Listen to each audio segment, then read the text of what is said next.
Welcome to MS media. ఈరోజు సందుపూడి ఎప్పుడు స్కూల్లో ఉన్నాము.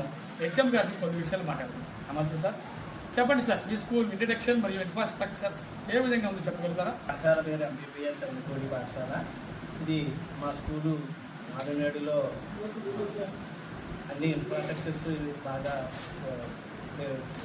విశాలమైన తరగతి గదులు, అలాగే ప్రతి తరగతికి ఒక విద్యార్థి, మా పాఠశాల ప్రతిదానికి ఒక ఉపాధ్యాయుడు, పాఠశాల విద్యార్థుల సంఖ్య 30 మంది ఉన్నారండి.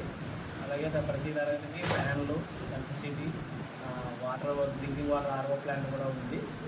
విడివిడిగా బాయ్స్కి బాలికలకి విడివిడిగా రూమ్స్ టాయిలెట్స్ కూడా ఉన్నాయి.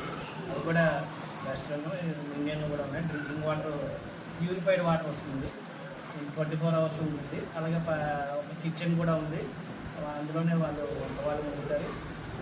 మధ్యాహ్నం భోజనం మరి ప్రకాశం అయితే మధ్యాహ్నం భోజనం పడుతుంది. పిల్లలకి విద్యా బోధన ఎలా చెప్తున్నారు? మెథడాలజీ ఏమి ఉపయోగిస్తున్నారు?